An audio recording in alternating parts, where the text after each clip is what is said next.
What up, Space Fam? Golson here from AnimeUproar, and today I'm going to be talking about one of my favorite characters in One Piece, Shanks. I've done plenty how strong he is videos for the 7 Deadly Sins and Demon Slayer, and some of you in the comments suggested that I do the same for One Piece characters, and so here I am. If you want to see more how strong he is videos for One Piece, make sure to smash that like button and share this video with a friend. I'll get started on the next one as soon as we get 4,000 likes on this one. Also, let me know in the comments what character you would like to see done next. If you haven't, be sure to subscribe, and this is crucial, hit that notification bell or you will miss future One Piece videos. The way I do these videos is that I go over all of the relevant information that the manga reveals about the character in question and use it in order to determine how strong the character is. So most of the time there will be manga spoilers. Now without further ado, let's jump into it. Red-haired Shanks was introduced in the first chapter of the series. In fact, Luffy gets his iconic straw hat from Shanks in the first place. Shanks was 27 years old at the time, while Luffy was 7.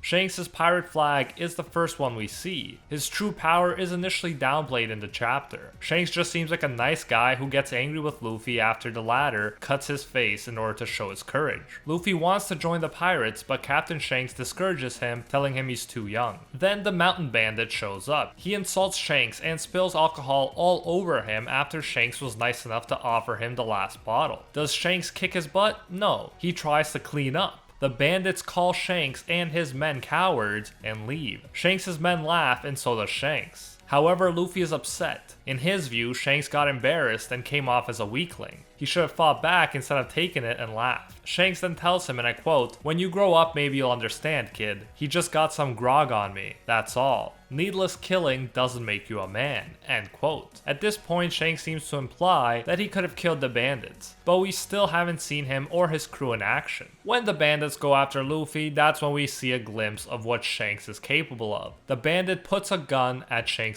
head. A normal person would be pretty afraid of this situation, but Shanks is calm, cool, collected, and smiling. Shanks just tells the bandit that pointing that gun at him means the bandit is putting his own life on the line. Then Shanks' man shoots the bandit in the head. Things just got real. Now we're beginning to figure out that Shanks is not someone you should mess with. One bandit is ridiculous enough to say that that shot wasn't fair, but Shanks replies that they're pirates and they don't play by the rules. Shanks says, "You can pour drinks on me, you can throw food at me, you can even spit on me. I'll just laugh that stuff off. But, good reason or not, nobody hurts a friend of mine." End quote. Then, Ben Beckman, Shanks' first mate, takes care of most of the bandits. He even puts out a cigarette in one dude's eye, which is pretty epic. The leader of the mountain bandits pretty much wets himself after seeing this, throws a smoke bomb, and escapes with Luffy. He throws Luffy overboard, and since Luffy ate a devil fruit, this means certain death for him. To make matters worse, a Sea King shows up. It eats the bandit and then goes after Luffy. Just as Luffy is about to be eaten, Shanks shows up and pulls him out of the way. Shanks loses his arm in the process, but he doesn't even flinch. He tells the Sea King to get out of there, and the Sea King leaves scared out of its mind.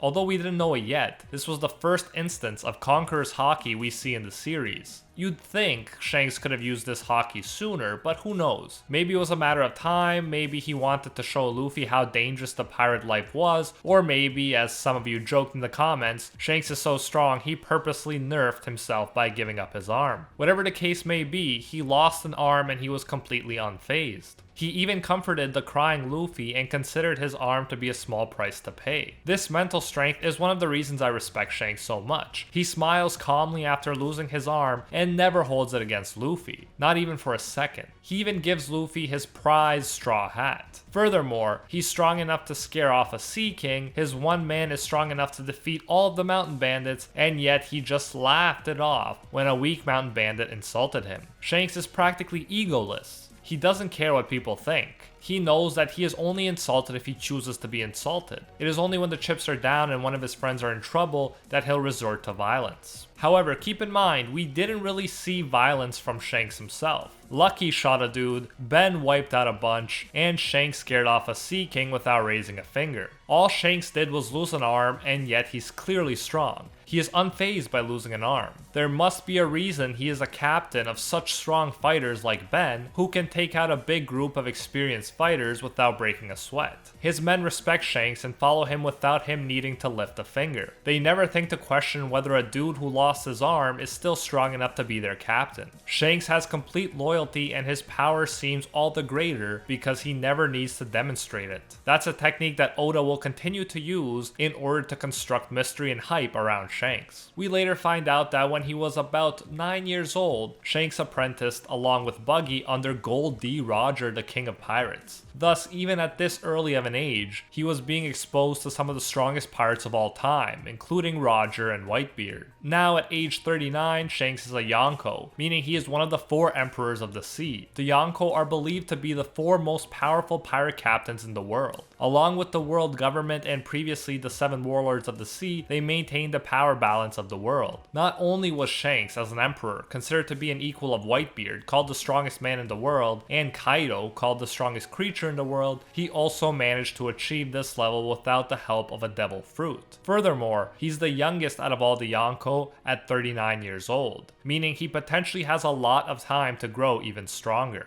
Shanks' Haki is off the charts. We already mentioned how he used Haki to scare off the Sea King in chapter 1, but let's get into more detail here. He is one of the few people who can use all 3 types of Haki, including Observation Haki, Armament Haki, and the rarest of all, Conqueror's Haki. Shanks' Haki is next level. Luffy used Conqueror's Haki alone to take out 50,000 opponents out of 100,000 during the Fishman Island arc. Oda has said that Shanks could have knocked out all 100,000. Perhaps one of the best examples of Shanks' Haki is when he went to meet Whitebeard on his ship. Many of Whitebeard's men, members of one of the strongest pirate crews in the world, pass out due to Shanks' Haki. Their ship is even damaged by his overwhelming Haki. The craziest thing is, this isn't even Shanks trying. Shanks just says he has trouble staying relaxed on an enemy ship, so he's accidentally causing this damage. Imagine if he wanted to go all out. It's insane to think about. Even Whitebeard can't help but mention Shanks' Haki. When the two clash, even though it's not a serious fight, the heavens split open, showing how strong they both are. This wasn't Whitebeard in his prime, but it's still impressive that Shanks with one hand and a sword can hold off Whitebeard's immense strength and powerful weapon. Before they clashed, Whitebeard mentioned how impressive Shanks' duel with Mihawk was. The two used to be rivals, which also goes to show how skilled Shanks is. He could survive with no serious injuries in duels against Mihawk, the strongest swordsman in the world. We also know that Shanks stopped the Paramount War, which was said to be the greatest battle of the Great Pirate Age. Before he arrived, he intercepted Kaido and somehow prevented Kaido from attacking Whitebeard. Then he shows up, blocks Akainu's punch like it was nothing, and stops the war. Blackbeard and his crew are present and they haven't fought much. After getting Whitebeard's powerful devil fruit, Blackbeard just recently boasted that he is invincible, that he's the greatest, that his era is beginning. And even he's like, oh snap, Shanks is here, I'm not ready to fight him yet. Sengoku, Akainu, and the rest of the Marines all give up too, even though most of them don't want to. Shanks calls the shots and takes the bodies of Whitebeard and Ace so they can get good funerals. These are some of the strongest characters ever, and they don't even want to test their strength against Shanks. If that doesn't speak to the power of him and his crew, I don't know what does. The dude can to an extent control Kaido, Blackbeard, and even the world government. Shanks' power and influence is such that Shanks can even get an audience with the 5 elders, the public heads of the world government, who are collectively referred to as the greatest power in the world. Clearly, Shanks' feats are beyond impressive. We still haven't seen what he's truly capable of, but he's not untouchable. Accordingly, now let's look at some instances that give us hints about the possible limits of Shanks' power. First off, Shanks is clearly not confident enough in his power to not be worried about Blackbeard. Shanks tells Whitebeard that he's fought countless battles and received countless scars, but the only ones that continue to ache are the ones over his left eye. He makes it clear that he didn't get those scars on an adventure or even when he was fighting Mihawk. He says that the one who gave him those scars was Blackbeard. Shanks goes on to say that it wasn't because he was careless. Blackbeard was good enough to give him that scar, while as far as we know, Shanks didn't even leave any lasting scars on Blackbeard. Then he mentions how Blackbeard laid low and waited for his chance. He didn't even rise up to become a squad leader or make a name for himself. He hid himself behind the giant shadow of Whitebeard. It was only once Blackbeard had enough power that he made his move. Shanks fears that a man like that won't ever be satisfied and he'll keep aiming for the top. Shanks warns Whitebeard that he and Ace should not go after Blackbeard because he's so dangerous. He says that to a Yonko, who is referred to as the strongest man in the world and the man closest to the One Piece. Interestingly enough, Shanks didn't take care of Blackbeard either. It's not as if he was like, oh, I'll save Ace by killing Blackbeard. No, he made a special trip telling Whitebeard to stay away from him rather than making a trip to kill Blackbeard. All this implies that Shanks thinks very highly of Blackbeard's power and is not so sure that he or Whitebeard could beat Blackbeard just because they want to. In addition to hyping up Blackbeard, this also shows that Shanks is not all powerful. And the last time they fought, it even seems like Blackbeard got the better of Shanks because of the scars. Shanks continues to fear what Blackbeard is capable of and seemingly didn't feel confident enough to try taking Blackbeard out himself. To be fair, the same can be said for Blackbeard, since Blackbeard decided it wasn't yet time to fight Shanks when he showed up at Marineford. However, this may not be a 1 versus 1 fear, but a fear that also factors in the power of Shanks' crew, along with the fact that so many powerful Marines and Whitebeard pirates were still present. Keep in mind though, Blackbeard gave that scar to Shanks before he achieved the power he has now, which includes Whitebeard's Devil Fruit, the most powerful Paramecia class fruit that is said to be able to destroy the world. Besides that, let's look at a very interesting conversation Shanks had with Mihawk. As I mentioned, Shanks used to be a rival of Mihawk's and used to duel him. He survived the clashes without any significant scars. But since Mihawk is referred to as the world's strongest swordsman and Shanks is a swordsman, that does seem to imply that Mihawk had the upper hand. Although what Whitebeard said about how he still remembers their duel seems to imply that they were close enough to put on a good show. The most interesting piece of evidence we have is the conversation that Mihawk has with Shanks after Shanks has lost his arm. After Shanks asks if Mihawk wants to challenge him, Mihawk replies, and I quote, "I don't challenge one-armed has-beens," end quote. Here he heavily implies that Shanks is no longer strong enough for Mihawk to want to fight him one-on-one. Interestingly enough too, no one tries to correct Mihawk, neither Shanks nor his loyal crewmen. His words don't seem to be empty, as we've seen against Zoro. Mihawk backs up his harsh words, and at that time,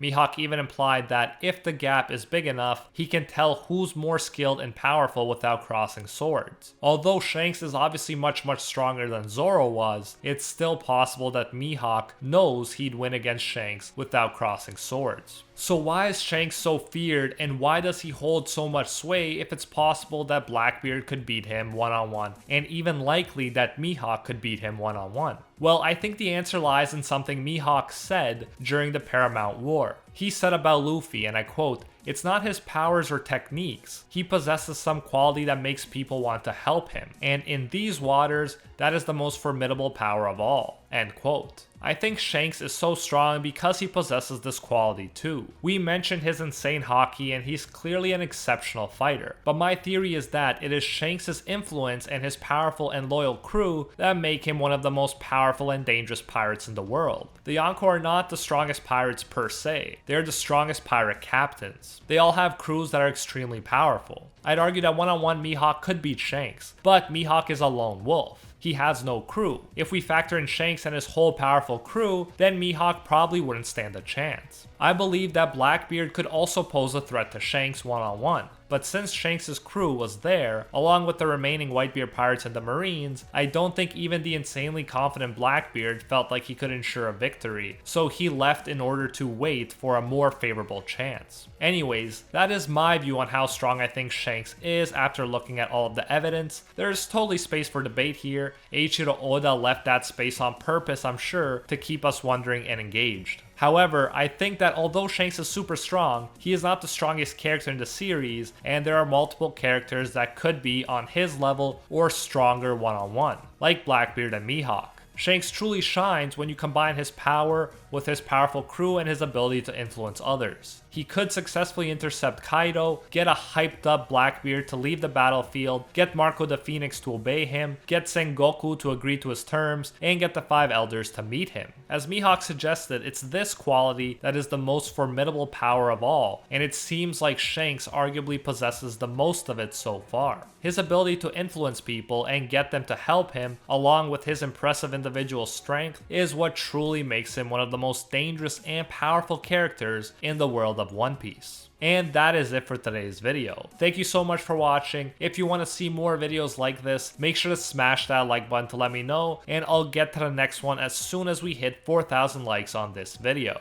A special thank you goes to our patrons over on Patreon who help us survive YouTube issues and who help make videos like this one possible. First and foremost, I want to thank our The One Tier patrons, the ones who stand atop all clans: Steven Ingrata, Alola Natem, The World, Steelers, The School Bus, Tyson Quarino, A Quiet Respect, and Pate Hefa. And I can't forget our Pro Hero tier patrons, the one and only Gilgamesh, Nothing But a Fan, Jason Wilson, Odin, Anatoly Kazatsky, Alpha Dio, Angel Cruz, Team Sparky 65, Rohan Kapoor, Cricket XP, $50 Beat, Ted No Ted, Jalter, Joe Stanton, Very Gucci, Jessica K. LaFond, Alicia Actor, Emperor Otaku, and JCC Waka. Thank you all so much. If you enjoy our work, you can support more of it by going over to patreon.com/AnimeUproar and becoming a patron today for as little as $1. If you do so, you'll get your name featured in future videos alongside these amazing people right here, and you'll even get access to our private patron-only Discord, where we talk about anime life and of course, dank memes. So check out patreon.com/AnimeUproar, link in the description if you're interested. You can also now join the YouTube channel and support more content that way if you prefer. Whichever way you choose to support us, you can get the same great benefits. Thanks again, and until next time, see you, Space Cowboys.